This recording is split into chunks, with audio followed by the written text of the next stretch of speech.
Master base 2.0 के lecture number 37 में आप सब लोगों का स्वागत है।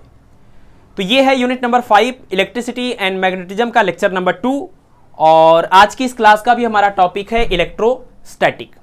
तो जैसा कि आपको पता है कि पिछली क्लास में हमारा टारगेट था कि इलेक्ट्रोस्टैटिक के टोटल 30 प्रीवियस ईयर के क्वेश्चंस डिस्कस किए जाएं टीजीटी, पीजीटी और जीआईसी के, बट वो लेक्चर थोड़ा ज़्यादा इलेबोरेटिव होने की वजह से 1.5 घंटे के अंदर मात्र 15 क्वेश्चन ही हो पाए थे।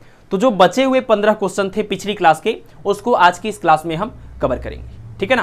बाकी आपका कैपेसिटर और इस तरह के कुछ और भी प्रीवियस ईयर के क्वेश्चन हैं, इनको हम इलेक्ट्रोस्टैटिक के लेक्चर नंबर 3 में कवर करेंगे। और अगर आपको टीजीटी, पीजीटी फिजिक्स का नोट्स चाहिए तो प्ले स्टोर से आप फिजिक्स स्कॉलर का ऐप इंस्टॉल कर लीजिए, उसमें टीजीटी, पीजीटी, जीआईसी की बैच के लिए रजिस्टर कर दीजिए। जैसे हमें टाइम मिलेगा हम आपको उस बैच में अलाउ कर देंगे। इसके अलावा अगर आप प्रैक्टिस के लिए टेस्ट सीरीज ज्वाइन करना चाहते हैं तो डिस्क्रिप्शन में पूरा डिटेल दिया हुआ है टेस्ट सीरीज का, आप वहां से बैच की डिटेल को देख करके उस बैच को ज्वाइन करना चाहते हैं तो कर सकते हैं, ठीक है ना। और जो क्वेश्चंस यहाँ पर हम डिस्कस करेंगे, इन क्वेश्चंस का पीडीएफ आपको मिल जाएगा टेलीग्राम पर, जिसका लिंक डिस्क्रिप्शन में दिया हुआ है, ठीक। चलिए तो क्लास को स्टार्ट करते हैं। और 15 क्वेश्चन तो हम कर ही चुके थे, तो क्वेश्चन नंबर 16 जो होगा वो आज की इस क्लास का पहला क्वेश्चन होगा। और कल हमने आप सब लोगों को बताया भी था कि ये लेक्चर पूरा का पूरा लेक्चर रिकॉर्ड हो चुका था, लगभग 1 घंटे 15 मिनट का ये लेक्चर था पूरा। और लेकिन नॉइज़ की वजह से ये पूरा लेक्चर जो है उसकी क्वालिटी बहुत ही ज़्यादा ख़राब हो गई, जिस वजह से इस लेक्चर को हमने अपलोड नहीं किया था, ठीक है ना। तो दोबारा से आज इस क्लास में फिर से हम इसको रिकॉर्ड कर रहे हैं और यही प्रार्थना कर रहे हैं कि इस बार वो दिक्कत ना आए, नहीं तो फिर दोबारा से भी इसको रिकॉर्ड करने की ज़रूरत पड़ सकती है, ठीक है। चलिए तो सबसे पहले क्वेश्चन में देखिए, ये क्वेश्चन नंबर 16 है उस सीक्वेंस में। क्वेश्चन नंबर 16 में देखिए क्या कह रहे हैं कि 64 small drops of mercury of equal radii and each having equal charge small q combined to form a big spherical drop, the energy and the charge of the bigger drop as compare to a small individual drop will be, ठीक है ना। 64 छोटे छोटे mercury के drop हैं जिनका radius same है और उनके पास जो चार्ज है वो भी सेम है, और ये सब मिलकर के एक बड़ा ड्रॉप बनाते हैं स्फीरिकल। तो करें ये जो बड़ा वाला ड्रॉप बना है मरकरी का, उसकी एनर्जी और उसके पास जो चार्ज है वो किसी भी एक छोटे इंडिविजुअल ड्रॉप के एनर्जी और चार्ज के रिस्पेक्ट में कितने गुना होगा, ठीक है ना। यानी बड़े वाले ड्रॉप की एनर्जी और बड़े वाले ड्रॉप का चार्ज छोटे वाले ड्रॉप की एनर्जी और चार्ज के रिस्पेक्ट में कितने गुना है। तो दोनों के लिए यहाँ पर ये ऑप्शन दिया हुआ है 2 पावर 10 टाइम्स, 2 पावर 6 टाइम, यानी ये एनर्जी के लिए है, ये चार्ज के लिए है। इसी तरह से 2 पावर 20, 2 पावर 8 ये एनर्जी के लिए है, ये चार्ज के लिए है। इसी तरह से बाकी के 2 ऑप्शन और है, ठीक है।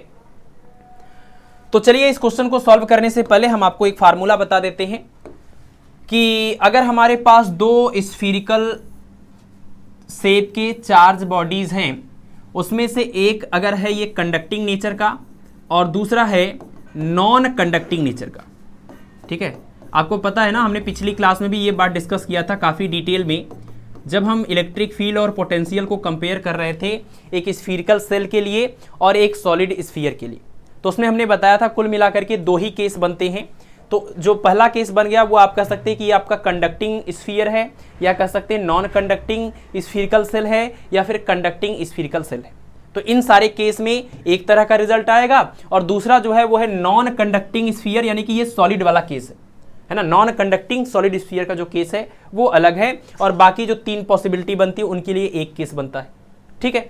तो इस केस में आप किसी भी स्फीरिकल शेप की इस बॉडी को जब चार्ज देते हैं तो शुरुआत में वो चार्ज तो एक्सेप्ट कर लेता है थोड़ा सा, लेकिन उसके बाद जब आप चार्ज देते हैं तो पहले से मौजूद चार्ज नए वाले चार्ज को रिपेल करने लगता है, और आपको इस रिपल्सन फोर्स के अगेंस्ट वर्क करके उस चार्ज को इसके पास पहुंचाना होता है, और जितना आप वर्क करते हैं वही इसके अंदर एनर्जी के फॉर्म में स्टोर हो जाता है, ठीक है ना, जिसको हम इस आप कह सकते हैं स्फीरिकल बॉडी की पोटेंशियल एनर्जी बोल सकते हैं, ठीक। तो ये जो स्फीरिकल बॉडी है नॉन कंडक्टिंग सॉलिड स्फीयर, इसकी एनर्जी का एक्सप्रेशन होता है U = 3/5 KQ² अपान कैपिटल R, जहां पर कैपिटल R इस स्फीरिकल बॉडी का रेडियस है, ये R, ठीक है ना। और अगर ये कंडक्टिंग नेचर का है तो इसके पास जो एनर्जी स्टोर होता है उसका फार्मूला है 1/2 KQ² अपान में कैपिटल R, ठीक है। यहां पर K का मतलब क्या है, ये डाइलेक्ट्रिक कांस्टेंट नहीं है, बल्कि ये पूरा 1/4 पाई एप्सिलॉन नॉट वाला कांस्टेंट है। तो आपको ये एनर्जी का एक्सप्रेशन याद रखना है। और दूसरी चीज एक और याद रखनी है आपको कि चार्ज की प्रॉपर्टी के बारे में आपने पढ़ा हुआ है, सप्लीमेंट्री लेक्चर में हमने डिटेल में डिस्कस किया हुआ है, जिसका लिंक डिस्क्रिप्शन में दिया हुआ है। आप सबसे पहले सप्लीमेंट्री लेक्चर को जाकर के देखें, ठीक है ना, क्योंकि उसमें सारे कॉन्सेप्ट, सारे फार्मूले, जो भी तरीके के एस्पेक्ट हो सकते हैं सवाल पूछने के, वो सब हमने उसमें कवर किया है। उसके बाद कुछ हमने प्रीवियस ईयर के क्वेश्चंस भी कराए, तो उसको अगर आप देख लेते हैं तो पूरे चैप्टर के बारे में आपको चीज़ें पता चल जाती हैं। उसके बाद आप क्वेश्चंस पर आएंगे तो एक दो क्वेश्चन से कुछ नया सीखने को मिलेगा, नहीं तो आपने वो थियरी में कवर कर लिया है जो भी यहाँ पर क्वेश्चन में पूछा जाता है, ठीक है। तो जैसे यहाँ पर एक चीज़ और है कि चार्ज के बारे में पूछा गया है, तो चार्ज के बारे में आपने पढ़ा हुआ है कि चार्ज के पास जो प्रॉपर्टीज़ होती हैं उसमें से आपको पता है कि एक तो एडिटिव नेचर का होता है, एडिटिव नेचर का होता है, यानी टोटल चार्ज अगर निकालना है तो सभी चार्जेस का सिंपल सा ऐसे सम कर देंगे, ये एडिटिव नेचर होता है। इसके अलावा आपको पता है जो चार्ज होता है वो क्वांटाइज्ड होता है। क्वांटाइज्ड का मतलब क्या कि एक इंटीग्रल मल्टीपल के फॉर्म में ही, चार्ज के एक इंटीग्रल मल्टीपल के फॉर्म में ही हम चार्ज को ट्रांसफर कर सकते हैं। उसके लिए आपके पास फार्मूला है Q = NE। और तीसरा आपने ये पढ़ा था कि किसी भी आइसोलेटेड सिस्टम को जो हम चार्ज देते हैं विथ रिस्पेक्ट टू टाइम, वो चार्ज चेंज नहीं होता, यानी कि वो कंजर्व रहता है। तो चार्ज के लिए ये तीन इंपॉर्टेंट प्रॉपर्टीज आप याद रखें, एडिटिव नेचर, क्वांटाइज नेचर और कंजर्व नेचर, ठीक है ना। तो इस सवाल में आइए देखिए, 64 छोटे छोटे मरकरी के ड्रॉप्स हैं, ये इस तरह से सपोज, और इनके पास जो वो चार्जेज हैं और इनका जो रेडियस है वो सभी लोगों का बिल्कुल आइडेंटिकल है। तो इनके रेडियस को हम स्मॉल r बोल रहे हैं और इनके पास जो चार्ज है उनको हम स्मॉल q बोल रहे हैं। तो जब ये सब मिलकर के एक बड़ा सा स्फीरिकल ड्रॉप बनाते हैं तो इसके पास टोटल जो चार्ज आता है उसको हम बोल रहे हैं Q, और इसका जो रेडियस आता है उसको हम बोल रहे हैं कैपिटल R। तो आपको पता है चार्ज का जो नेचर होता है वो एडिटिव प्रॉपर्टी होती है, तो इसका मतलब जो टोटल चार्ज आएगा बड़े वाले स्फीयर के पास, वो सभी छोटे वाले स्फीयर के पास जो भी चार्जेस थे उनके अलजेब्रिक सम के इक्वल आएगा, यानी कि 64 टाइम्स आप इसको ऐड करेंगे तो कुल मिलाकर के ये आ जाएगा क्या, 64 into small q is equal to capital Q। यानी कि आप कह सकते हैं capital Q upon small q equal to 64, यानी कि 2 पावर क्या 6। यानी कि बड़े वाले स्फीयर के पास जो चार्ज होगा वो छोटे वाले स्फीयर के चार्ज के रिस्पेक्ट में 2 पावर 6 टाइम्स होगा, ठीक है ना। अब एनर्जी की बात कर लेते हैं, ये दूसरा वाला आंसर आ गया। अब एनर्जी की बात कर लेते हैं, तो एनर्जी का फार्मूला जो हम यहाँ पर यूज करेंगे, अगर किसी भी छोटे ड्रॉप की बात करें तो इसके लिए हो जाएगा 1/2 K और इसका charge small q square upon में इसका रेडियस स्मॉल r, ठीक है। और बड़े वाले स्फीयर की बात करें तो इसकी एनर्जी का फार्मूला हो जाएगा 1/2 K कैपिटल Q स्क्वायर और अपान में कैपिटल R, ठीक है। तो आपको बताना है कि बड़े वाले स्फीयर के पास जो एनर्जी है वो छोटे वाले स्फीयर की एनर्जी के रिस्पेक्ट में कितने गुना है, यानी आपको U2/U1 निकालना है। इनको आपस में डिवाइड करिए तो पूरा पूरा ये पार्ट कैंसिल हो जाएगा, दिस अपान दिस बचेगा, यानी Q square upon capital R divided by Q square upon small r, और ये रेसिप्रोकल होकर के मल्टीप्लाई करेगा तो Q और ये अपान में स्मॉल q आएगा, इसका होल स्क्वायर मिलेगा, और ये r ऊपर जाएगा, ये नीचे रहेगा, यानी small r upon capital R हो जाएगा, ठीक है। अब देखिए, अगर आप एनर्जी का रेशियो निकालना चाहते हैं तो आपको Q/Q चाहिए, small r upon capital R चाहिए, और Q/Q आपने पहले यहां पर निकाल लिया है क्योंकि ये दूसरे पार्ट का आंसर भी है। Small r upon capital R आपको निकालना पड़ेगा, जिसको निकालने के लिए आपको वही कॉन्सेप्ट यूज करना पड़ेगा जैसा आप सरफेस टेंशन के क्वेश्चंस में करते हुए आए हैं कि कई छोटे छोटे ड्रॉप्स हैं मिलकर के एक बड़ा ड्रॉप बनाते हैं तो कितनी एनर्जी लॉस होगी, इस तरह का आप एक्सप्रेशन कैलकुलेट करते हैं। तो उसमें आपने एक चीज पढ़ा था कि जब ये छोटे छोटे ड्रॉप्स हैं और इनको मिला करके एक बड़ा ड्रॉप बनाते हैं तो इनका जो टोटल वॉल्यूम है वो इसके वॉल्यूम के इक्वल होता है, ठीक है। तो आप कह सकते हैं कि 64 छोटे ड्रॉप्स का वॉल्यूम यानी 4/3 pi small r cube is equal to एक बड़े ड्रॉप का वॉल्यूम यानी 4/3 पाई और कैपिटल R पावर 3। 4/3 पाई से ये कैंसिल, और 64 को आप लिख सकते हैं कितना, 4 इंटू 4 इंटू 4, यानी कि ये 4/3, ये R/3, ये R/3, क्यूब रूट लेने के बाद आपको मिलेगा R equal to 4 small r, ठीक है ना। तो R equal to 4 small r, यानी आप यहाँ से निकालेंगे तो small r upon capital R की वैल्यू आ जाएगी कितनी, 1/4। तो आप यहाँ पर वैल्यू पुट कर दीजिए, इसकी जगह पर 2 पावर 6 और इसका होल पावर 2 इंटू यहाँ पर आ जाएगा कितना, 1/4 यानी 1/2 पावर 2। तो ये हो जाएगा 2 पावर 12 और ये 1/2, यानी कि कुल बचेगा कुल मिला के 2 पावर 10। तो U2/U1 इज इक्वल टू 2/10। यानी कि बड़े वाले स्फीयर की जो एनर्जी है वो छोटे स्फीयर की एनर्जी के रिस्पेक्ट में 2 पावर 10 टाइम्स, और जो इसका चार्ज है वो इनके चार्ज के रिस्पेक्ट में 2 पावर 6 टाइम्स हो जाएगा।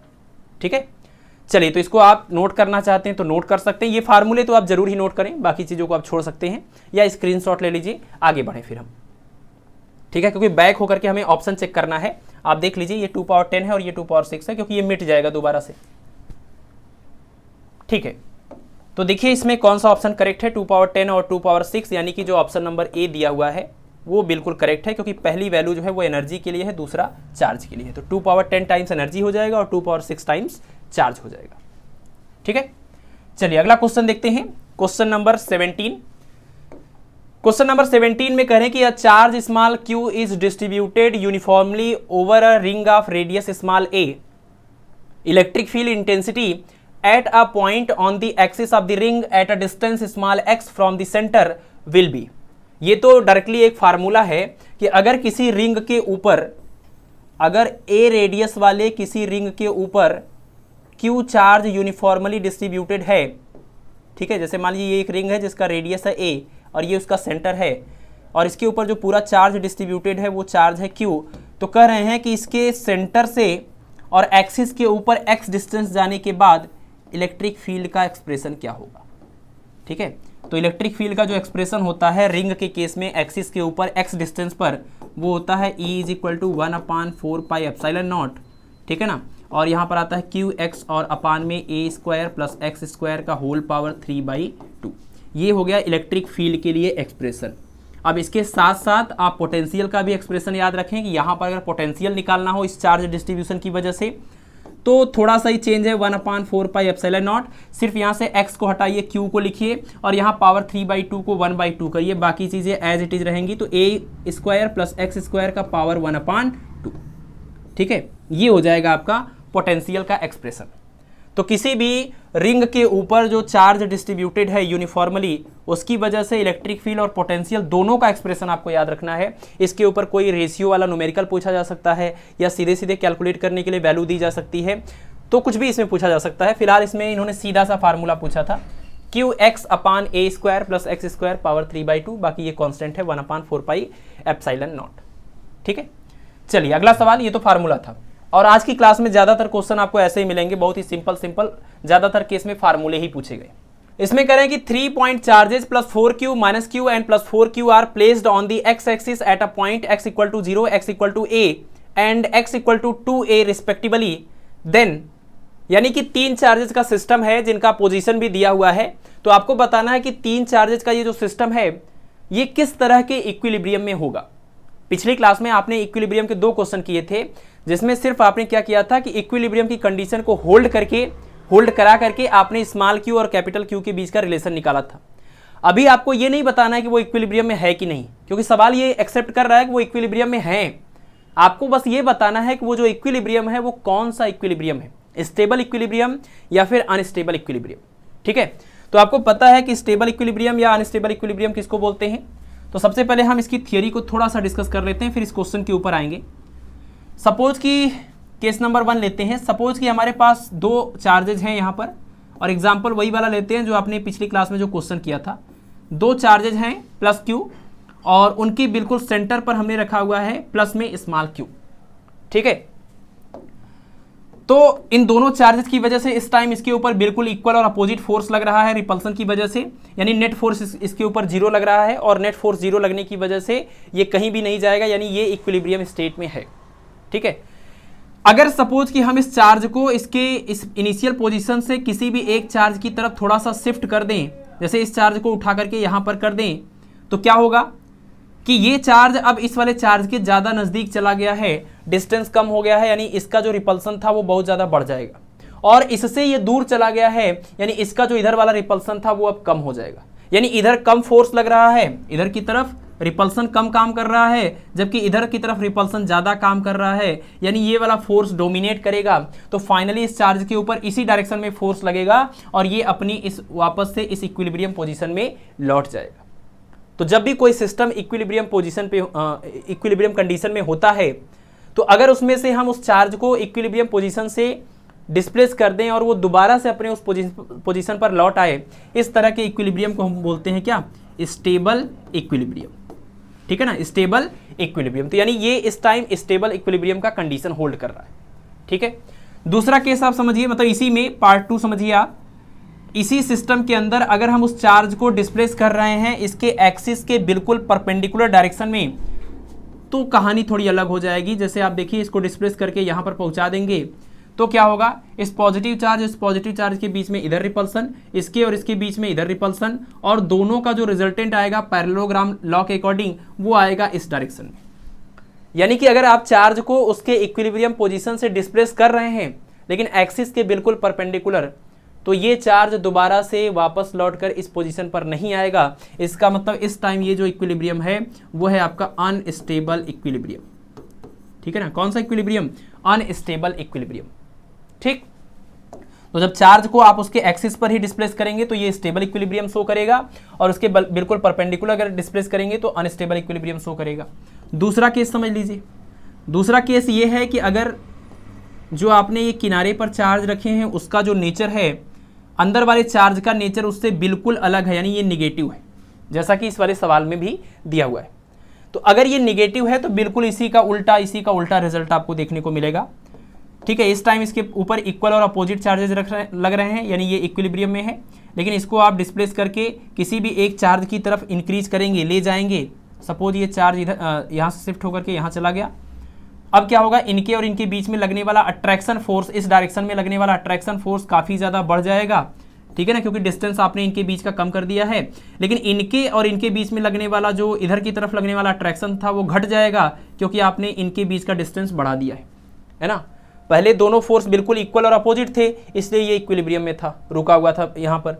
लेकिन आपने इसको इधर शिफ्ट कर दिया, अब ये नेगेटिव चार्ज इसको और ज़्यादा अट्रैक्ट करने लगा, ये कम अट्रैक्ट करने लगा। फाइनली ये चार्ज इस ज़्यादा फोर्स के डायरेक्शन में आगे शिफ्ट हो जाएगा और दोबारा से इस पोजीशन पर लौट कर नहीं आएगा। इसका मतलब इस टाइम ये जो इक्विलिब्रियम दिखा रहा है वो कौन सा इक्विलिब्रियम है?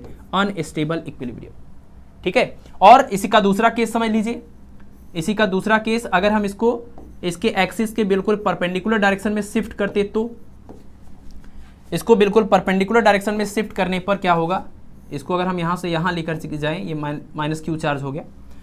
तो ऐसे कंडीशन में आप देखिए इसके ऊपर कौन कौन से फोर्स लग रहे हैं। इस पॉजिटिव चार्ज की वजह से इधर अट्रैक्शन काम करेगा, इस पॉजिटिव चार्ज की वजह से इधर अट्रैक्शन काम करेगा, और दोनों चार्जेस का जो रिजल्टेंट होगा वो इस डायरेक्शन में काम करेगा।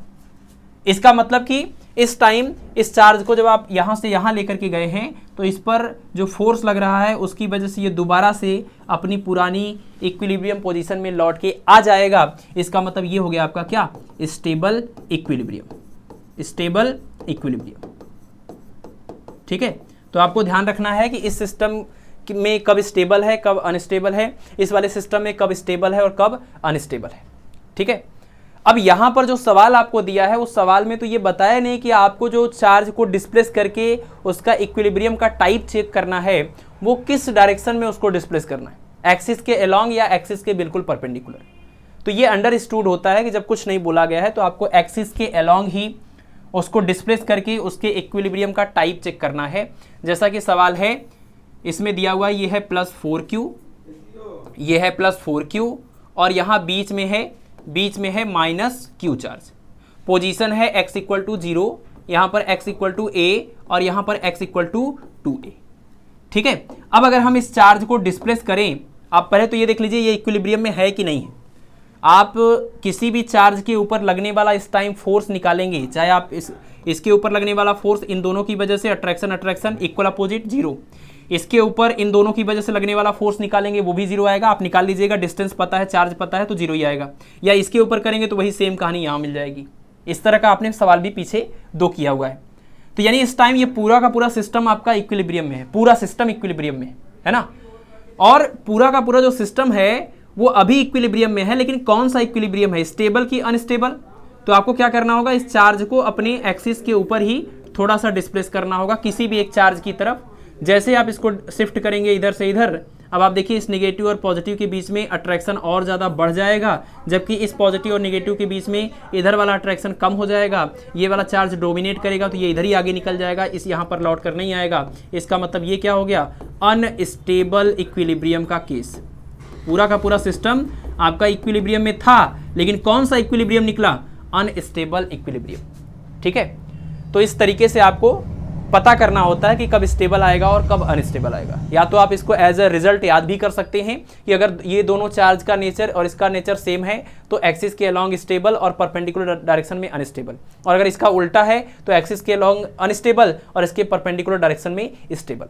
ठीक है, तो ये वाला जो आपका सवाल था वो इस वाली कैटेगरी का था। आपने देखा इसमें मिला हुआ था अनस्टेबल, तो यहाँ पर भी मिल गया अनस्टेबल इक्विलिब्रियम। ठीक है ना, और सिर्फ एक चार्ज अनस्टेबल इक्विलिब्रियम में नहीं है, पूरा का पूरा सिस्टम है आपका।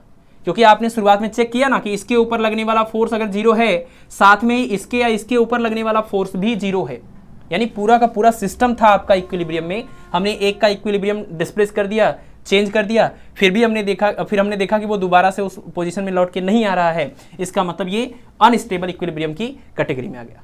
ठीक है, चलिए इसको आप नोट कर लीजिए या स्क्रीनशॉट ले लीजिए। हम इसके ऑप्शन की तरफ जाते हैं थोड़ा सा, कि इस क्वेश्चन का जो ऑप्शन दिया हुआ है, इस क्वेश्चन का जो ऑप्शन दिया हुआ है उसको आप ध्यान से देखें। इसमें दिया हुआ पहले all of the charge are in stable equilibrium, सभी चार्जेज स्टेबल इक्विलिब्रियम में हैं, नहीं स्टेबल में नहीं थे।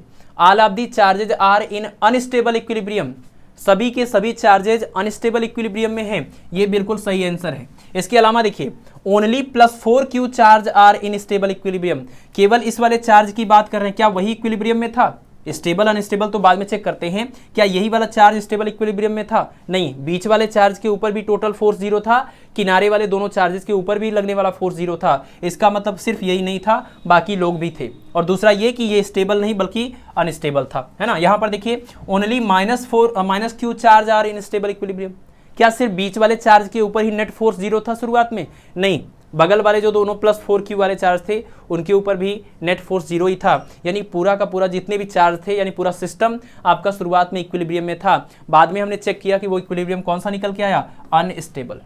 ठीक है ना, तो ये ऑप्शन नहीं हो सकते, ये भी नहीं हो सकते, ऑप्शन नंबर बी इसका करेक्ट आंसर है। ठीक है, चलिए अगला क्वेश्चन देखते हैं, क्वेश्चन नंबर 19। तो क्वेश्चन नंबर 19 तो सीधे सीधे एक फार्मूला है, आपने पढ़ा होगा। An electric dipole when placed in a uniform electric field experiences, किसी भी इलेक्ट्रिक डाइपोल को जब यूनिफॉर्म इलेक्ट्रिक फील्ड में रखते हैं तो वो क्या एक्सपीरियंस करता है? फोर्स, यानी सिर्फ बल और बल आघूर्ण, यहाँ पर कह रहे हैं बल आघूर्ण, यहाँ पर कह रहे हैं इनमें से कोई नहीं। ठीक है, तो ये आपने क्लास 12th में पढ़ा हुआ है चैप्टर नंबर 1 में, कि जब यूनिफॉर्म इलेक्ट्रिक फील्ड के अंदर, ये इलेक्ट्रिक फील्ड हम दिखा रहे हैं, यूनिफॉर्म इलेक्ट्रिक फील्ड का मतलब पैरेलल और इक्विडिस्टेंट होना चाहिए, ये इलेक्ट्रिक फील्ड का डायरेक्शन हो गया। यहाँ पर हमने एक इलेक्ट्रिक डाइपोल रखा हुआ है, और इलेक्ट्रिक डाइपोल होने का मतलब आपको पता है -q इधर है, तो इसका मतलब ये +q होना चाहिए। और निगेटिव चार्ज से पॉजिटिव चार्ज की तरफ ये इलेक्ट्रिक डाइपोल मोमेंट p का डायरेक्शन होता है। और आपका जो वेक्टर p है वो वेक्टर e के साथ थीटा एंगल अगर बना रहा है, तो जब भी हम इसको इलेक्ट्रिक फील्ड के अंदर इस तरीके से रखते हैं तो क्या होता है, निगेटिव चार्ज के ऊपर अब इलेक्ट्रिक फील्ड के अपोजिट डायरेक्शन में फोर्स लगता है, और पॉजिटिव चार्ज के ऊपर इलेक्ट्रिक फील्ड के डायरेक्शन में फोर्स लगता है। और ये दोनों फोर्सेस बिल्कुल इक्वल और अपोजिट होने की वजह से इनका अगर हम नेट फोर्स निकालें तो नेट फोर्स निकल के आता है जीरो। और नेट फोर्स जीरो होने का मतलब कि ये कोई भी ट्रांसलेशनल या लीनियर मोशन नहीं कर सकता। ठीक है ना, नेट फोर्स जीरो होने का मतलब ये ट्रांसलेशनल मोशन नहीं कर सकता। लेकिन एक इंपॉर्टेंट चीज यहाँ पर कि नेट फोर्स भले ही जीरो है, लेकिन दोनों फोर्सेस का जो पॉइंट ऑफ एप्लीकेशन है, दोनों फोर्सेस का जो पॉइंट ऑफ एप्लीकेशन है उसके बीच में कुछ डिस्टेंस है। आपको ये तो बात पता ही होगी कि अगर हम किसी ऑब्जेक्ट के ऊपर बिल्कुल इक्वल और अपोजिट फोर्स लगाएं तो इसका नेट फोर्स जीरो ही होता है, चाहे आप ऐसे लगाएं तब भी, और चाहे आप ऐसे लगाएं बिल्कुल इक्वल और अपोजिट ऐसे भी, दोनों ही केस में नेट फोर्स जीरो है। लेकिन यहाँ नेट फोर्स भी जीरो है और साथ ही साथ कोई टॉर्क भी काम नहीं कर रहा है, कोई भी रोटेटरी इफेक्ट क्रिएट नहीं होगा, क्योंकि दोनों फोर्सेस का पॉइंट ऑफ एप्लीकेशन क्या है, जीरो, मतलब सेम ही है। तो दोनों का अगर पॉइंट ऑफ एप्लीकेशन सेम है तो कोई भी टॉर्क काम नहीं करता है और कोई नेट फोर्स भी काम नहीं कर रहा है यहाँ पर, ना तो ये ट्रांसलेशनल मोशन करेगा ना ही रोटेशनल मोशन करेगा। लेकिन यहां पर आप देखिए, यहां पर दोनों फोर्सेस बिल्कुल इक्वल और अपोजिट हैं, इस वजह से नेट फोर्स हो जाएगा 0, और इस वजह से अगर नेट फोर्स 0 हो गया तो कोई भी ट्रांसलेशनल मोशन ये नहीं कर सकता। लेकिन अभी ये दोनों के दोनों फोर्स जो हैं वो इक्वल और अपोजिट हैं, और साथ ही साथ इनके जो पॉइंट ऑफ एप्लीकेशन है उनके बीच में कुछ एक डिस्टेंस है, और इस डिस्टेंस की वजह से ये दोनों फोर्स मिल करके एक कपुल बनाते हैं, एक पेयर बनाते हैं, जो कि इस पूरे ऑब्जेक्ट को, इसके ऊपर एक टॉर्क अप्लाई करता है और इसको रोटेट करने की कोशिश करता है ना। क्योंकि आपको पता है टॉर्क के लिए फार्मूला क्या होता है, जो भी दोनों फोर्सेस लग रहे हैं उनमें से कोई एक फोर्स और उन दोनों फोर्सेस के पॉइंट ऑफ एप्लीकेशन के बीच की ये वाली डिस्टेंस लिखनी होती है टॉर्क के लिए, ठीक है। तो यहाँ पर टॉर्क क्रिएट होगा क्योंकि दोनों फोर्सेस के बीच में कुछ डिस्टेंस है। यहाँ पर डिस्टेंस नहीं है तो डी की वैल्यू 0, तो टॉर्क भी 0, ठीक है ना। फोर्स भी 0 और टॉर्क भी 0, लेकिन यहाँ पर फोर्स, नेट फोर्स कर लीजिए 0 है, लेकिन टॉर्क क्या है, वो 0 नहीं है। और उस टॉर्क की वजह से एक रोटेटरी इफेक्ट क्रिएट होगा, जो कि आपके इस पूरे इलेक्ट्रिक डाइपोल को इलेक्ट्रिक फील्ड के डायरेक्शन में उसके साथ अलाइन करने की कोशिश करेगा, ऐसे, है ना। ये जो ऑब्जेक्ट है, ये डाइपोल है, इस पर इधर से ऐसे फोर्स लगेगा, इधर से ऐसे लगेगा, और ये दोनों मिलकर के इसको इलेक्ट्रिक फील्ड के डायरेक्शन में अलाइन करने की कोशिश करेगा, ठीक है। तो इस क्वेश्चन का आंसर हो जाएगा क्या, कि जब एक इलेक्ट्रिक डाइपोल को यूनिफॉर्म इलेक्ट्रिक फील्ड में रखते हैं तो ये एक टॉर्क एक्सपीरियंस करता है, फोर्स एक्सपीरियंस नहीं करता है, ठीक है। चलिए अगला क्वेश्चन देखिए, क्वेश्चन नंबर 20। इसमें कह रहे हैं कि electric field due to infinite sheet of charge is, ये तो सबको पता है फार्मूला, पिछली क्लास में भी ऐसे क्वेश्चन आए थे, फिर से हम यहाँ पर डिस्कस कर लेते हैं कि अगर आप किसी कंडक्टर की बात कर रहे हैं तो किसी भी कंडक्टर को चार्ज देने पर वो पूरा का पूरा चार्ज इसके सरफेस के ऊपर चला जाता है, और चार्ज जब सरफेस के ऊपर चला जाता है तो ये दो सीटें यहाँ बन जाती हैं। किसी भी एक पॉइंट पर एक सीट की वजह से जो चार्ज होता है वो सिग्मा अपान 2 एप्सिलॉन नॉट होता है, दूसरे की वजह से भी सिग्मा अपान 2 एप्सिलॉन नॉट होता है, और दोनों की वजह से जो डायरेक्शन आता है वो सेम आता है, इसलिए ये ऐड होकर के आपको नेट इलेक्ट्रिक फील्ड देते हैं सिग्मा अपान एप्सिलॉन नॉट के। तो किसी भी कंडक्टर की वजह से उसके बाहर इलेक्ट्रिक फील्ड निकालते हैं तो वो आता है सिग्मा अपान एप्सिलॉन नॉट। लेकिन ध्यान रहे, सिर्फ रॉड वाले शेप के लिए नहीं, फॉर एनी शेप, किसी भी शेप के कंडक्टर की वजह से उसके बाहर इलेक्ट्रिक फील्ड होता है सिग्मा अपान एप्सिलॉन नॉट, और उसके अंदर इलेक्ट्रिक फील्ड होता है 0, ठीक है। बट यहां पर ये इनफाइनाइट सीट की बात हो रही है। इनफाइनाइट सीट का मतलब यहां पर ये नॉन कंडक्टिंग इनफाइनाइट सीट है एक्चुअल में, ठीक है। नॉन कंडक्टिंग नेचर का होता है, उसको हम इनफाइनाइट सीट बोल रहे हैं। तो नॉन कंडक्टिंग नेचर का अगर कोई इनफाइनाइट डायमेंशन का आप एक सीट लेते हैं, चार्ज्ड सीट लेते हैं, तो उसकी वजह से जो इलेक्ट्रिक फील्ड आता है बाहर, वो रिजल्ट यही है, E equal to sigma upon 2 epsilon naught, ठीक है, यही रिजल्ट है। तो इसका आंसर हो जाएगा ऑप्शन नंबर ए, ठीक। अगला क्वेश्चन देखते हैं, क्वेश्चन नंबर 21। क्वेश्चन नंबर 21 में कह रहे हैं कि the electric field due to a dipole at a distance small x is, किसी भी एक इलेक्ट्रिक डाइपोल की वजह से स्मॉल x डिस्टेंस पर जो इलेक्ट्रिक डाइपोल होता है, सॉरी इलेक्ट्रिक फील्ड होता है, वो इलेक्ट्रिक फील्ड डिस्टेंस x के ऊपर किस तरीके से डिपेंड करता है, ठीक है। तो हम आपको सारे फार्मूले इसमें थोड़ा सा मेंशन कर देते हैं, सारे फार्मूले, और फार्मूले का ही पूरा कमाल है, मतलब सारे फार्मूले आपको याद है तो ये सारे सवालों में कुछ करना ही नहीं था। जब हम किसी इलेक्ट्रिक डाइपोल की वजह से इलेक्ट्रिक फील्ड की बात करते हैं तो 3 कंडीशन में हम बात करते हैं, एक्सियल पोजीशन पर, इक्वेटोरियल पोजीशन पर, और किसी भी जनरल पोजीशन पर, ठीक है। तो एक्सियल पोजीशन पर जब हम इलेक्ट्रिक फील्ड निकालते हैं तो एक्सियल पोजीशन पर इलेक्ट्रिक फील्ड का फार्मूला है 1/4 पाई एप्सिलॉन नॉट 2p/r³, ठीक है। ये एक्सियल पोजीशन पर इलेक्ट्रिक फील्ड का फार्मूला डाइपोल की वजह से। और इक्वेटोरियल पोजीशन पर जब आप निकालेंगे तो ये आएगा 1/4 पाई एप्सिलॉन नॉट p/r³, ये आपका इक्वेटोरियल पोजीशन पर है, यानी उसके एक्सिस के बिल्कुल परपेंडिकुलर डायरेक्शन में। और तीसरा ये कि जब किसी जनरल पोजीशन पर आप इलेक्ट्रिक फील्ड निकालेंगे डाइपोल की वजह से तो आएगा 1/4 पाई एप्सिलॉन नॉट p/r³, और अंडर रूट के अंदर 1 + 3 cos स्क्वायर थीटा, जहां पर थीटा क्या है, थीटा है इलेक्ट्रिक, थीटा यहां पर है इलेक्ट्रिक डाइपोल मोमेंट p, और जिस पॉइंट पर आप निकालना चाह रहे हैं इलेक्ट्रिक फील्ड, उस पॉइंट का जो पोजीशन वेक्टर है उन दोनों के बीच का एंगल। थोड़ा डायग्राम से समझते हैं इसको। सपोज कि ये हमारे पास एक इलेक्ट्रिक डाइपोल है, ये इसका सेंटर है, और एक पॉइंट आपने यहाँ लिया तो ये हो गया एक्सियल, एक पॉइंट आपने यहाँ लिया तो ये हो गया इक्विटोरियल, एक पॉइंट आपने यहाँ लिया तो ये हो गया कोई general, general in the sense ये हुआ वेक्टर आर, और ये निगेटिव चार्ज है और ये पॉजिटिव चार्ज है, तो निगेटिव चार्ज से पॉजिटिव चार्ज की तरफ वेक्टर पी का डायरेक्शन है, तो ये हुआ वेक्टर पी का डायरेक्शन, ये हुआ वेक्टर आर का डायरेक्शन, इन दोनों के बीच का एंगल अगर ये थीटा है तो यहाँ पर इलेक्ट्रिक फील्ड का एक्सप्रेशन होगा 1/4πε0 p/r³ √1 + 3 cos स्क्वायर थीटा की, जीरो नहीं थीटा की, ठीक है। और ये जनरल फार्मूला है, इसलिए आपको इसी को याद भी रखना है कि अगर कभी भी आपको इक्विटोरियल या एक्सियल पोजीशन का फार्मूला भूल जाता है तो आपको पता है कि एक्सियल पोजीशन का मतलब कि वेक्टर पी और वेक्टर आर दोनों सेम डायरेक्शन में, थीटा की वैल्यू आप 0 डिग्री इसमें रखिएगा, सॉल्व करने पर आपको ये मिल जाएगा। और अगर कभी आपको यहाँ पर निकालना इलेक्ट्रिक फील्ड एक्सियल इक्विटोरियल पर, तो थीटा की वैल्यू आप रखिएगा 90 डिग्री इस फार्मूले के अंदर, तो आपको ये वाला रिजल्ट मिल जाएगा, ठीक है। बिल्कुल इसी तरीके से हमें इलेक्ट्रिक डाइपोल की वजह से पोटेंशियल का भी एक्सप्रेशन याद रखना है। केस नंबर 1, एक्सियल पोजीशन पर potential 1/4πε0 p/r²। Case number 2, equatorial position पर पोटेंशियल V = 0, और केस नंबर 3, किसी भी जनरल पोजीशन पर potential V = 1/4πε0 p cos theta और अपान में क्या r², ठीक है। तो ये फार्मूले भी आपको याद होने चाहिए, स्पेशली आपको जनरल फार्मूला याद होना चाहिए पोटेंशियल और इलेक्ट्रिक फील्ड का, क्योंकि थीटा की वैल्यू अलग अलग आप रखेंगे, अलग अलग केस में आपको पोटेंशियल और इलेक्ट्रिक फील्ड मिल जाएगा, ठीक है।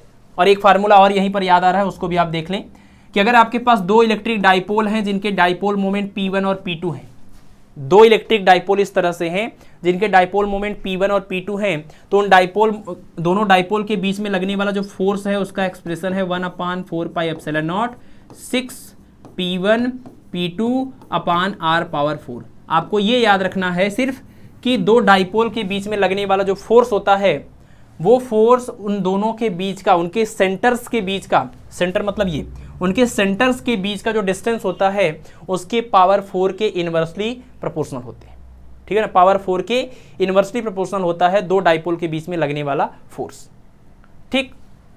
तो सारे फार्मूले हो गए। इस क्वेश्चन में इन्होंने इलेक्ट्रिक फील्ड के बारे में पूछा था और कौन से कंडीशन में तो इन्होंने बताया नहीं था, तो कोई भी आप कंडीशन ले सकते हैं, चाहे आप ये लीजिए तब भी r⁴, ये लीजिए तब भी r⁴, ये लीजिए तब भी r⁴ के इनवर्सली प्रोपोर्शनल, यानी यहाँ r नहीं बल्कि x था क्वेश्चन में, तो ये ऑप्शन नंबर सी करेक्ट हो जाएगा, ठीक है ना। ये फार्मूला आप नोट कर लीजिए क्योंकि अक्सर हम लोग इस फार्मूले को इग्नोर करते हैं और इसके ऊपर एक आध बार सवाल पूछा गया है ना, डिपेंडेंस पूछा गया है कि f का मान r के ऊपर कैसे डिपेंड करता है, तो पावर 4 के इनवर्सली प्रोपोर्शनल, ठीक है।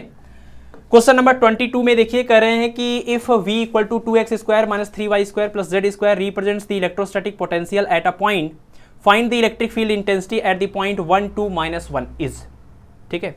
यानी किसी एक जनरल पॉइंट XYZ पर, किसी भी एक जनरल पॉइंट XYZ पर आपको पोटेंशियल दिया है, तो आपको एक किसी पर्टिकुलर पॉइंट 1, 2, -1 पर इलेक्ट्रिक फील्ड बताना है, ठीक है। आपको पता है कि इलेक्ट्रिक फील्ड और पोटेंशियल के बीच में एक बड़ा ही फेमस और इंपॉर्टेंट रिजल्ट है, रिलेशन है, E = में dV/dr। फेमस इसलिए क्योंकि ये एक स्केलर और वेक्टर के बीच का रिलेशन है। E = dV/dr, ये एक जनरल पॉइंट r के लिए इलेक्ट्रिक फील्ड निकालने का एक्सप्रेशन है। अगर आप पोटेंशियल जो है वो r का एक फंक्शन है, तो इलेक्ट्रिक फील्ड जो है वो पोटेंशियल को r के रिस्पेक्ट में डिफरेंशिएट करके माइनस लगाने से आता है। यहाँ पर एक जनरल पॉइंट पर पोटेंशियल गिवन है, क्या दिया हुआ है, 2x² - 3y² + z², ठीक है ना। ये XYZ का फंक्शन है, यानी कोई पॉइंट रहा होगा, उस पॉइंट का कोऑर्डिनेट था XYZ, ठीक है। आपको इलेक्ट्रिक फील्ड निकालना है, तो आपको पता ही है कि इलेक्ट्रिक फील्ड का मतलब कि एक वेक्टर क्वांटिटी जिसको लिखने का तरीका होगा EXi + EYJ + EZk, ये होगा इलेक्ट्रिक फील्ड का फाइनल रिजल्ट वेक्टर के फॉर्म में।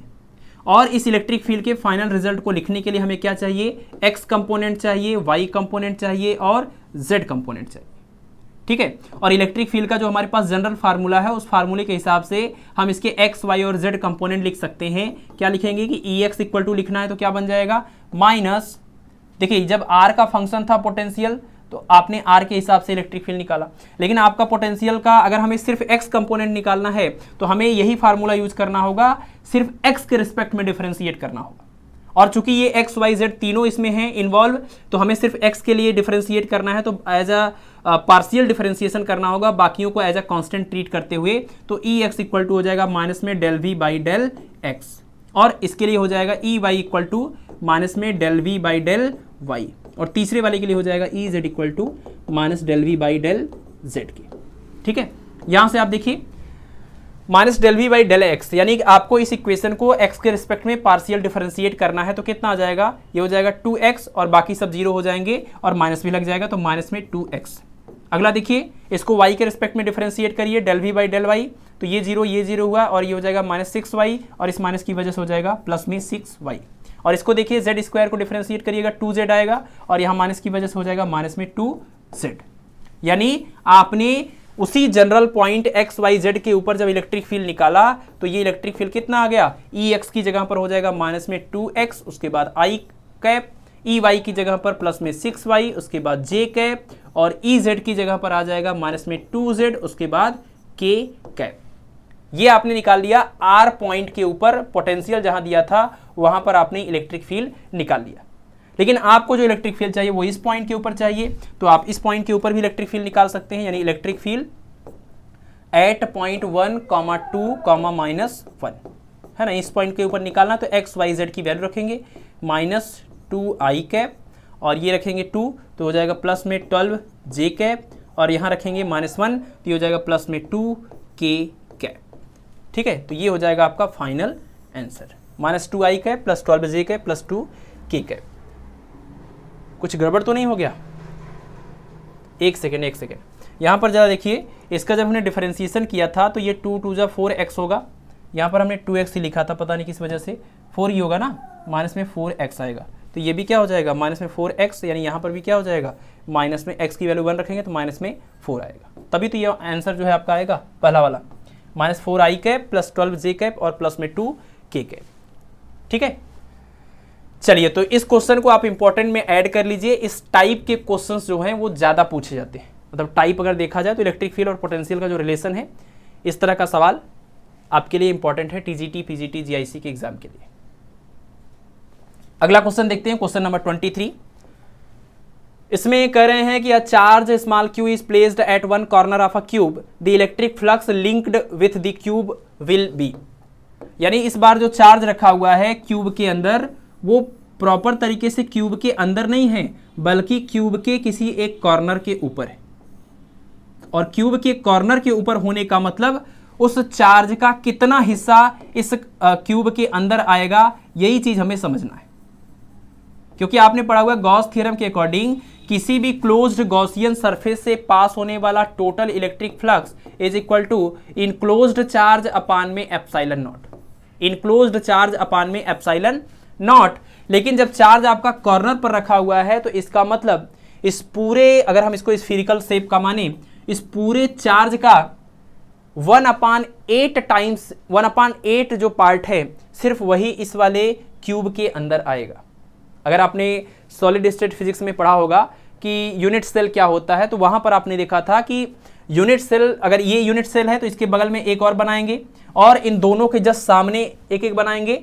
तो 4 ऐसे यूनिट सेल जब बन जाएंगे तो इस पूरे स्फीरिकल बॉडी का या जो भी ये चार्ज पार्टिकल है उसका आधा हिस्सा क्या होगा, उसका आधा हिस्सा इसके अंदर, इन चारों के अंदर मिला करके आने लगेगा। और उन्हीं चारों के नीचे 4 और रख देंगे तो पूरा का पूरा जो चार्ज है वो इसके अंदर कवर हो जाएगा 8 के 8 क्यूब के अंदर। तो जब 8 क्यूब मिलेंगे तब ये पूरा चार्ज उसके अंदर इनक्लोज्ड होगा। लेकिन हमारे पास तो एक ही है, उसके कॉर्नर पर ये रखा हुआ है, इसका मतलब पूरे हिस्से का 1/8 पार्ट जो है चार्ज वो इसके अंदर आएगा। यानी Q इक्वल टू कितना हो जाएगा यहाँ पर 1/8 पार्ट, ठीक है ना, 1 यानी Q dash equal to 1/8 part of total charge. अगर टोटल चार्ज Q है तो उसका 1/8 आएगा। तो इसका मतलब आप कह सकते हैं Q इक्वल टू चार्ज है 1/8 टाइम्स ऑफ टोटल चार्ज और अपान में एप्सिलॉन नॉट। ये हो जाएगा इस पूरे गॉसियन सरफेस से पास होने वाला electric flux Q/8 epsilon not, यानी कि ऑप्शन नंबर डी जो है वो करेक्ट हो जाएगा। ठीक है, चलिए अगला सवाल। अच्छा, इसी में अगर ये आपका जो चार्ज है वो सेंटर पर या कहीं भी अंदर रखा होता, जिसमें पूरा का पूरा हिस्सा इसके अंदर रहा होता, तब तो आप बड़े आसानी से लिख देते Q/में एप्सिलॉन नॉट। लेकिन मान लीजिए अगर यही चार्ज यहाँ पर इसके फेस पर रखा होता, फेस पर, इस वाले फेस पर, तो जब फेस के ऊपर रखा रहता है इसका मतलब इसका आधा हिस्सा इस टाइम इसके अंदर है और आधा बाहर है। इस टाइम में आप अगर फ्लक्स निकालते तो Q/2 हो जाता और एप्सिलॉन नॉट, क्योंकि आधा ही इसके अंदर आ जाएगा, आधा दूसरी दीवार पर चला जाएगा। इसके बगल में जो दूसरा यूनिट सेल रखेंगे उसमें आधा चला जाएगा। तो अभी इसमें आधा आ रहा है तो इसके लिए फ्लक्स निकालेंगे तो Q/2 एप्सिलॉन नॉट हो जाता। ठीक है ना। चलिए अगला क्वेश्चन देखिए, क्वेश्चन नंबर 24। क्वेश्चन नंबर 24 में करें Gauss law of electrostatic is. Electrostatic का जो गॉस का लॉ है वो इसमें से कौन सा एक्सप्रेशन बता रहा है। देखिए जो गॉस के लॉज होते हैं वो दो लॉज हैं, एक है गॉस लॉ ऑफ इलेक्ट्रोस्टैटिक और एक है गॉस लॉ ऑफ मैग्नेटोस्टैटिक्स। तो गॉस लॉ ऑफ मैग्नेटोस्टैटिक्स की अगर बात करें तो उसका एक्सप्रेशन है del dot B is equal to 0। इसको हम बोलते हैं गॉस लॉ ऑफ मैग्नेटोस्टैटिक्स। और इसका एक कंक्लूजन जो निकल के आता है वो ये कि magnetic monopole does not exist. ठीक है ना, मैग्नेटिक मोनोपोल, सवाल पूछा जाता है कि मैग्नेटिक मोनोपोल एग्जिस्ट नहीं करता, ये स्टेटमेंट किस फार्मूले से रिलेट करता है, ये स्टेटमेंट किस फार्मूले का है। तो आप कहेंगे Gauss law of magnetostatics, del dot B equal to 0, magnetic monopole does not exist, यानी मैग्नेट में एक पोल पॉसिबल नहीं है, उसमें हमेशा डाईपोल होगा, नॉर्थ पोल और साउथ पोल। इसको बोलते हैं गॉस लॉ ऑफ मैग्नेटोस्टैटिक्स। लेकिन हमें निकालना है गॉस लॉ ऑफ इलेक्ट्रोस्टैटिक। तो गॉस लॉ ऑफ इलेक्ट्रोस्टैटिक के अकॉर्डिंग ये होता है हमारे पास फार्मूला फाई ई, थोड़ा सा हल्का सा डिराइव भी कर देते हैं, ई डॉट डी एस, यानी गॉस लॉ का इंटीग्रल फॉर्म Q/ε0। ठीक है, यहाँ पर यूज करेंगे गॉस डाइवर्जेंस थ्योरम, तो सरफेस इंटीग्रल वॉल्यूम इंटीग्रल में कन्वर्ट हो जाएगा और इस इलेक्ट्रिक फील्ड या इस वेक्टर का क्या हो जाएगा, डाइवर्जेंस, यानी डेल डॉट ई, और उसके बाद हो जाएगा D V is equal to, यहाँ पर जो हमारे पास वॉल्यूम चार्ज डेंसिटी का फार्मूला है dQ/dV इक्वल टू रो, यहाँ से निकालेंगे dQ equal to rho dV और दोनों को इंटीग्रेट करेंगे तो integration dQ is equal to integration rho dV, और इंटीग्रेशन dQ को ही Q बोल रहे हैं तो Q equal to integration rho dV, यहाँ पर रख दीजिए। यहाँ पर हो जाएगा क्या, रो dV और अपान में एप्सिलॉन नॉट। ये भी वॉल्यूम इंटीग्रल हो रहा है, ये भी हो रहा है, ये भी पूरा कांस्टेंट है और यहाँ पर भी एक टर्म है पूरा, मतलब इसको अगर हम कंपेयर करें तो ये आपको मिल जाएगा del dot E is equal to rho upon epsilon naught की, और एप्सिलॉन नॉट को इधर ले जाएंगे तो आपको मिलेगा डेल डॉट ये हो जाएगा del dot epsilon naught E is equal to rho. ये फार्मूला बन जाएगा, इसको हम बोलेंगे गॉस लॉ ऑफ इलेक्ट्रोस्टैटिक। लेकिन आप ध्यान से देखें तो जो ऑप्शन दिए हुए हैं ये तो मैच नहीं कर रहा है, इसमें Q आ गया है, और बाकी के जो फार्मूले दिए हुए हैं उन सभी फार्मूले में वेक्टर D आया हुआ है, यानी डिस्प्लेसमेंट वेक्टर D यूज हुआ है। ठीक है, तो ये जो टर्म है आपका ना एप्सिलॉन नॉट E, इसी एप्सिलॉन नॉट E को ही हम बोलते हैं क्या, डिस्प्लेसमेंट वेक्टर D। तो यही फार्मूला आपका बन जाएगा del dot D is equal to rho, del dot D is equal to rho. लेकिन अभी भी आप ध्यान से देखें तो कोई भी फार्मूला मैच नहीं कर रहा है, del dot D equal to rho कोई भी फार्मूला मैच नहीं कर रहा है। उसका कारण है कि ये फार्मूला आप जो सॉल्व कर रहे हैं ये MKS सिस्टम में है।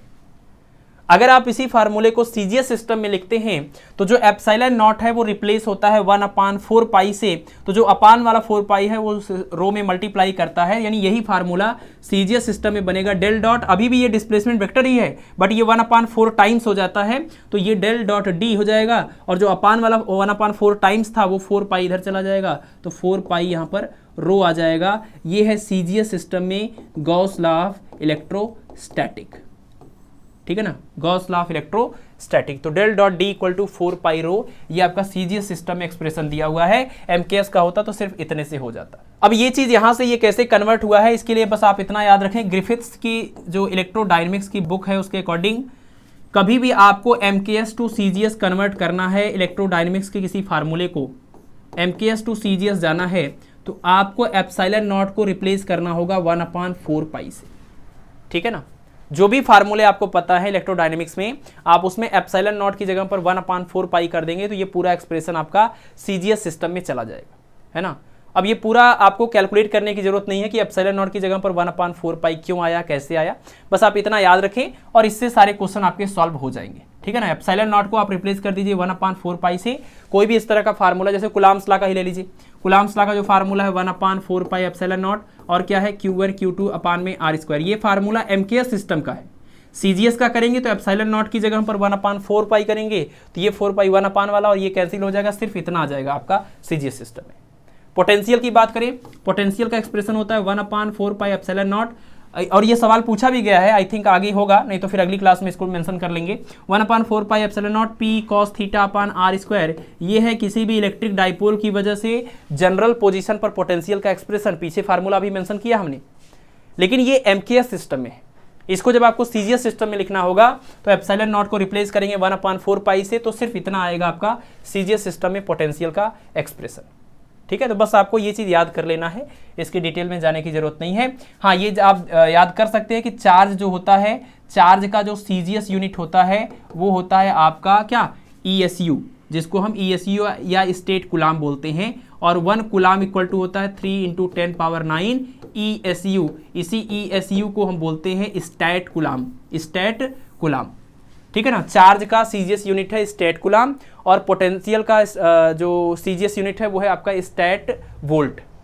ठीक, और एक कुलाम और एक ESU electrostatic unit CGS system में, इसी को हम स्टेट कुलाम बोलते हैं। तो एक कुलाम और एक स्टेट कुलाम में, यानी SI यूनिट और सीजीएस यूनिट के बीच में रिलेशन है 1 कुलाम इक्वल टू 3 × 10⁹ ESU या स्टेट कुलाम।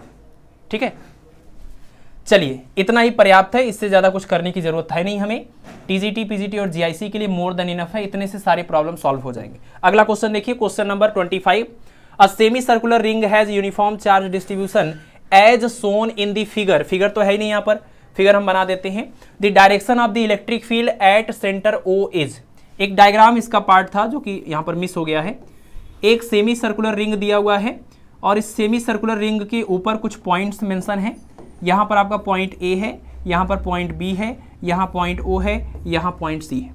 यहाँ पर ये पॉजिटिव चार्जेज हैं, ये सभी पॉजिटिव चार्जेज हैं, और यहाँ पर ये सब निगेटिव चार्जेज हैं। ठीक है, यूनिफॉर्म चार्ज डिस्ट्रीब्यूशन इस तरीके से है। तो आपको बताना है कि पॉइंट O के ऊपर यहाँ पर अगर हम इलेक्ट्रिक फील्ड निकालें तो वो जो इलेक्ट्रिक फील्ड का डायरेक्शन होगा वो किधर होगा, A से B की तरफ, या फिर B से A की तरफ, C से O की तरफ, या O से C की तरफ। ठीक है, अब इसके लिए बहुत कुछ करने की जरूरत नहीं है। अगर आपने ये रिंग के ऊपर चार्ज का जो डिस्ट्रीब्यूशन था, अगर आपने ये वाला डेरिवेशन किया होगा अपनी पढ़ाई के दौरान, तो आपको पता होगा कि इसके डेरिवेशन में जब हम इस पर्टिकुलर पॉइंट पर इलेक्ट्रिक फील्ड निकाल रहे थे तो हमें क्या क्या करना पड़ा था, है ना। इसका छोटा सा एलिमेंट लिया था, उसकी वजह से इलेक्ट्रिक फील्ड निकाला, उसका डायरेक्शन निकाला, फिर कोई और एलिमेंट लिया, उसकी वजह से भी निकाला, दोनों का रिजल्टेंट निकाला, फिर उसके बाद सब इस पूरे पार्ट के लिए इसको इंटीग्रेट किया था। तो वही तरीका यहाँ पर भी है कि ये पूरा जो सरफेस आपको दिख रहा है जिस पर ये चार्ज पूरा डिस्ट्रीब्यूटेड है, इस पूरे चार्ज की वजह से अगर हम पॉइंट O पर इलेक्ट्रिक फील्ड की बात करें तो आपको पता है किसी भी जगह पर इलेक्ट्रिक फील्ड निकालने के लिए वहाँ पर एक पॉजिटिव टेस्ट चार्ज रखना होता है। और पॉजिटिव टेस्ट चार्ज जब रखेंगे तो ये पॉजिटिव टेस्ट चार्ज, उस पॉजिटिव चार्ज इस टेस्ट चार्ज के ऊपर जो फोर्स लगाएगा रिपल्सन का, वो इस डायरेक्शन में ऐसे लगाएगा। अब देखिए यहाँ से यहाँ तक बिखरा हुआ है तो उसका ऑन एवरेज हम यही तो बोलेंगे सिमेट्री की वजह से। तो इनकी वजह से जो इलेक्ट्रिक फील्ड का डायरेक्शन आएगा वो आप बोल सकते हैं ये डायरेक्शन है। और इस वाले डिस्ट्रीब्यूशन की वजह से जो इलेक्ट्रिक फील्ड आएगा, अब ये निगेटिव है तो निगेटिव वाला पॉजिटिव के ऊपर किधर फोर्स लगाएगा, ये जो है अट्रैक्शन का फोर्स लगाएगा इस तरफ, यानी कि इस निगेटिव प्लेट की हिस्से की वजह से जो इलेक्ट्रिक फील्ड का डायरेक्शन आएगा उसका डायरेक्शन होगा ये। ठीक है, और पैरेललोग्राम रूल के अकॉर्डिंग अगर ये एक इलेक्ट्रिक फील्ड है, ये अगर एक इलेक्ट्रिक फील्ड है और एक ये है, तो इन दोनों का जो रिजल्टेंट आएगा वो इधर ही पॉसिबल है, इधर पॉसिबल नहीं है, इधर पॉसिबल नहीं है। ठीक है, इसका मतलब ये कि ये जो इलेक्ट्रिक फील्ड है यही रिजल्टेंट इलेक्ट्रिक फील्ड का डायरेक्शन होगा, यानी इन दोनों के बीच में एक ही ऑप्शन बचता है O to B, that means A to B, यानी ऑप्शन नंबर A जो है वो करेक्ट हो जाएगा। इससे ज़्यादा कुछ करने की जरूरत नहीं है यहाँ पर। ठीक है ना, तो इसकी वजह से ये आ गया, इसकी वजह से ये आ गया, निगेटिव है ना, तो पॉजिटिव टेस्ट चार्ज के ऊपर जिधर भी फोर्स लगता है वही इलेक्ट्रिक फील्ड होता है, तो इसकी वजह से इधर लगेगा और इसकी वजह से इधर लगेगा, ये हो गया रिजल्टेंट इलेक्ट्रिक फील्ड का डायरेक्शन। चलिए अगला क्वेश्चन देखते हैं, क्वेश्चन नंबर 26। इसमें कह रहे हैं कि the mass of 1 mole of electron is, 1 mole electron का मास कितना होता है। 1 मोल समझते हैं, 1 मोल क्या होता है, किसी भी सब्सटेंस के 1 मोल में number of particle Avogadro number के इक्वल होता है 6.023 इंटू 10⁻23। कोई भी सब्सटेंस का 1 मोल लेंगे उसमें टोटल इतने मॉलिक्यूल आते हैं। तो अगर हम 1 मोल इलेक्ट्रॉन ले लें तो उनका टोटल मास कितना होगा। 1 मोल इलेक्ट्रॉन लेने का मतलब इतने इलेक्ट्रॉन ले लें। 1 इलेक्ट्रॉन का मास आपको पता है, mass of 1 electron equal to 9.1 into 10⁻31 kilogram. और अगर आप इतने सारे इलेक्ट्रॉन का मास निकालना चाहते हैं तो total mass equal to mass of single electron into number of electron, है ना। और सिंगल इलेक्ट्रॉन का मास है 9.1 10⁻31 और टोटल नंबर ऑफ जो इलेक्ट्रॉन्स हैं वो हैं 6.023 इंटू 10⁻23। अब इसमें अगर सॉल्व करना है तो ये 9.1 है, ये 6.0 है, इसको 9 इसको 6 मान लें अगर, तो ये मल्टीप्लाई करने पर 54 आएगा। 54 जैसा कोई नंबर नहीं दिख रहा है, पहली बात। दूसरी बात यहाँ पर दिख रही है -31 है और ये प्लस में 23 है, यानी यहाँ से -8 आएगा, तो -8 भी कहीं नहीं दिख रहा। ये पूरा का पूरा हम किलोग्राम में लिखेंगे, मतलब 10 पावर मोटा मोटा देखें 10 पावर -8 यहाँ आ रहा है और 54 के आसपास यहाँ आ रहा है, और ये किलोग्राम में है तो ग्राम में मान लीजिए कन्वर्ट करना है, 1000 से मल्टीप्लाई करेंगे 10 पावर -5 हो जाएगा। तो 10 पावर -5 भी कहीं पर नहीं दिया हुआ है, ठीक है ना, हम कोई गलती तो नहीं कर रहे ना। 6.023 इंटू 10⁻23 मॉलिक्यूल होते हैं, और ये चार्ज है 9.1 10 पावर -31 किलोग्राम। माइनस में ये है, प्लस में ये है, तो ये सब्ट्रैक्ट हो जाएगा और माइनस में आंसर आएगा, ठीक है। यानी कि कोई भी ऑप्शन इसमें मैच नहीं करेगा। ऑप्शन नंबर डी दिया हुआ भी था, नन ऑफ दीज, तो इसका मतलब ऑप्शन नंबर डी करेक्ट हो जाएगा, ठीक है। एग्जैक्ट वैल्यू की कोई जरूरत है नहीं यहाँ पर। अगला सवाल देखिए, question number 27, the number of electrons contained in 1 coulomb of charge is.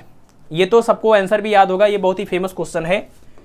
1 coulomb charge के लिए कितने इलेक्ट्रॉनों की जरूरत पड़ेगी, कितने इलेक्ट्रॉन मिलकर के जो चार्ज बनाएंगे वो 1 कूलम का चार्ज बनाएंगे।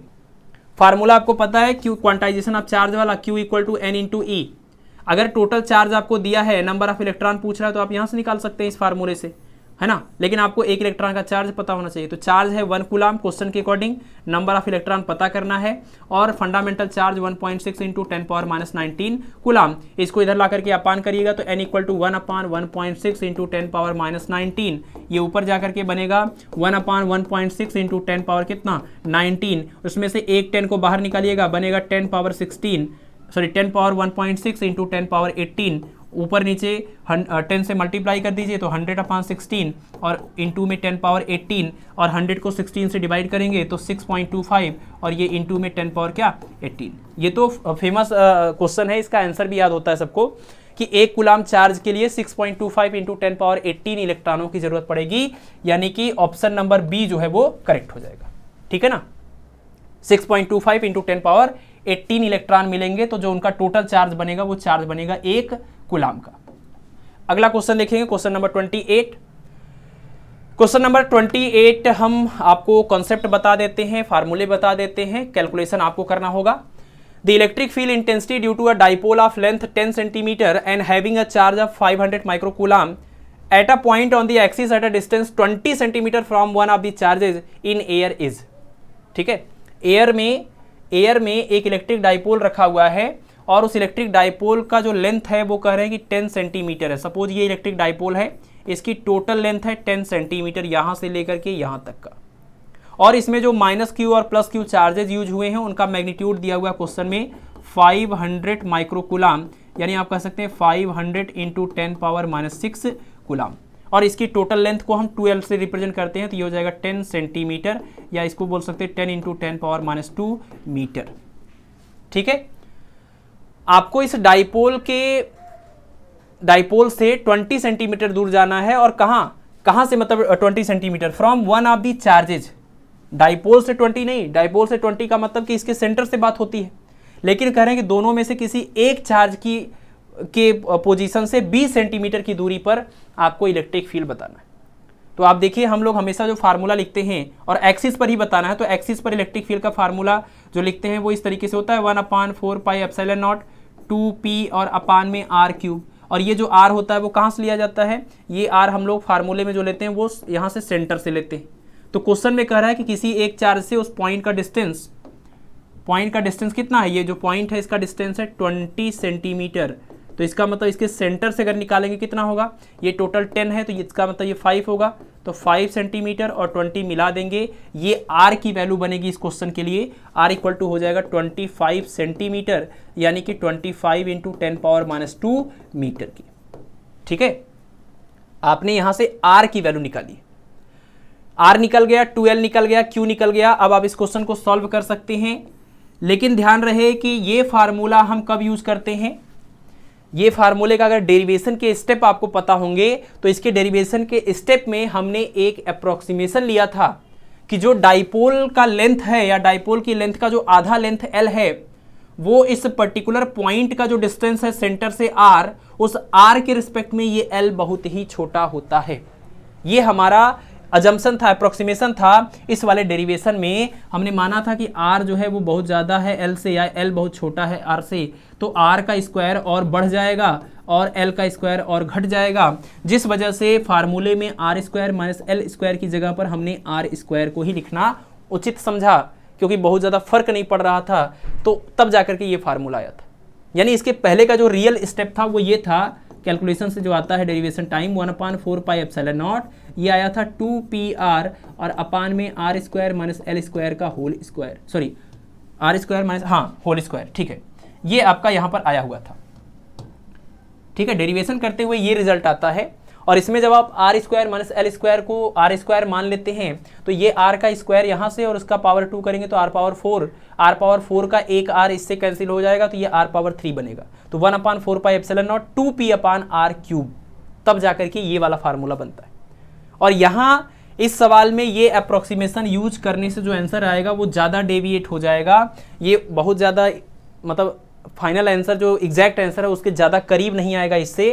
क्यों? क्योंकि यहाँ पर ये वाली कंडीशन सही से लागू नहीं हो रही है। आपका डाइपोल जो है वो 10 सेंटीमीटर का है और जो पॉइंट की डिस्टेंस है वो आप देखिए कितना है, ये है आपका 20 सेंटीमीटर। बिल्कुल इग्नोर नहीं कर सकते, उसका 50% है, उसका आधा है ना, उससे बहुत कम नहीं है कि आप उसको इग्नोर कर देंगे। ये वो सेंटीमीटर में और ये मिलीमीटर में या माइक्रोमीटर में, एंगस्ट्राम में है, ऐसा सिचुएशन नहीं है। आप इसको ये वाले अप्रोक्सीमेशन को यहाँ पर यूज नहीं करेंगे, आप इसी फार्मूले से जाएंगे तो ज़्यादा अपने फाइनल आंसर के ज़्यादा करीब पहुँचेंगे, ज़्यादा एग्जैक्ट आंसर आएगा।